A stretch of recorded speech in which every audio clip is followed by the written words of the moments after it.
91 राजस्थान। यहाँ जन्म होता है एक बच्चे का, जगदीप धनखड़। जन्म 18 मई 1991। दोस्तों, धनखड़ स्कूली पढ़ाई पूरी करके 1978 में जयपुर के यूनिवर्सिटी से LLB की डिग्री ले लेते हैं और साल 1990 में उन्हें राजस्थान हाई कोर्ट में सीनियर एडवोकेट का पोस्ट मिल जाता है।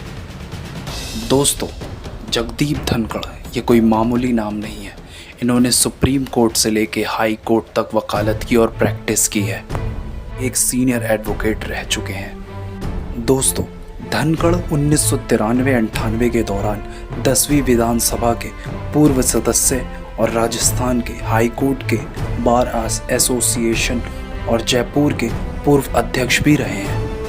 इनका राजनीतिक करियर कम से कम दोस्तों 30 सालों का है। ये कोई छोटे मोटे नेता नहीं है। इनका राजनीतिक करियर कम से कम 30 सालों का है और सीनियर एडवोकेट, ऊपर से वकालत, और इनमें एक्सपीरियंस की भरपूर योग्यता है। दोस्तों, धनखड़ लोकसभा में हो या विधानसभा, दोनों में ही उनकी एक अहम भूमिका रही है हमेशा। 20 जुलाई 2019 को उनको पश्चिम बंगाल का गवर्नर बना दिया जाता है और 16 जुलाई 2022 को बीजेपी के गठबंधन की सरकार में उन्हें उपराष्ट्रपति बना दिया जाता है देश का।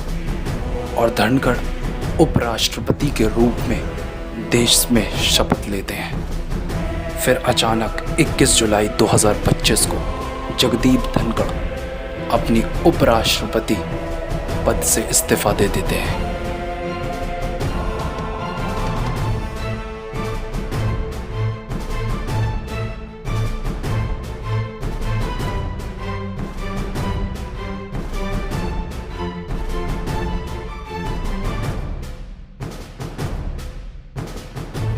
कि उनकी स्वास्थ्य संबंधी तबीयत ठीक नहीं है, इसीलिए वो स्वास्थ्य पर ध्यान देना चाहते हैं और वह इस्तीफा दे रहे हैं। जनता को कुछ समझ नहीं आता और जनता सोच में पड़ जाती है कि आखिर देश में, इतने बड़े देश का उपराष्ट्रपति, वो भी पूरे देश के 75 सालों में पहली बार उपराष्ट्रपति ने अपने पद से बीच कार्यकाल के दौरान इस्तीफा दे दिया हो। विपक्षी नेता और न्यूज़ चैनल्स आर्टिकल्स में कई वजहें बताई जाती हैं कि किसी रीज़न से तो कभी किसी रीज़न से। इस पर हम बाद में बात करेंगे कि धनखड़ ने इस्तीफा किस वजह से दिया, पर धनखड़ ने इस्तीफा दे दिया और धनखड़ अब अपना जहाँ वो रह रहे थे वो खाली करने वाले हैं और वो कहीं और अपने अपार्टमेंट या कहीं बंगले में शिफ्ट होंगे। जागरण की एक रिपोर्ट देखिए, इसका लिंक मैं डिस्क्रिप्शन में दे दूंगा। मैं अपनी तरफ से कुछ नहीं बता रहा और ये आप खुद जाकर पढ़ लेना। जागरण का एक आर्टिकल है, उसमें जागरण का कहना है कि धनखड़ के इस्तीफा के पीछे सबसे बड़ा जो रीज़न है वो है जस्टिस यशवंत वर्मा। राज्यसभा में जस्टिस यशवंत वर्मा इम्पीचमेंट चलाने का नोटिस नजर आ रहा है। धनखड़ ने बतौर सभापति उस प्रस्ताव को स्वीकार कर लिया था जो कि नहीं करना था, जिसमें विपक्ष के 63 मेंबर के सिग्नेचर थे। इस नोटिस और सिग्नेचर की जानकारी सरकार के फ्लोर लीडर को नहीं थी।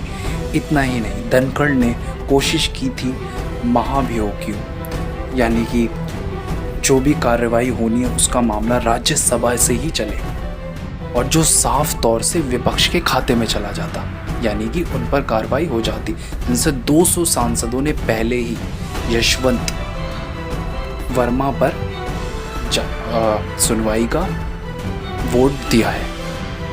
पहले राज्यसभा में ही चले, जो कि साफ तौर पर विपक्ष के खाते में जाना था, क्योंकि विपक्ष का प्रस्ताव जो सुनवाई का है वो एक्सेप्ट कर लिया था धनखड़ ने बिना फ्लोर लीडर की जानकारी के। ऐसी ही सिचुएशन बनी। धनखड़ ने बताया जा रहा है कि परेशान होकर इस्तीफा ले लिया। ये एक सूत्रों के हिसाब से जागरण की रिपोर्ट के। मैंने लिंक डिस्क्रिप्शन में दे दिया है, आप उसमें जाके चेक कर सकते हैं।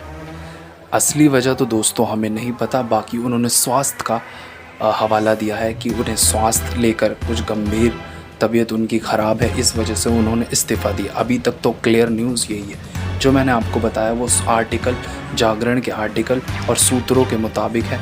बाकी आगे खबर सरकार और बीजेपी पूरी तौर से स्पष्ट कर ही देगी।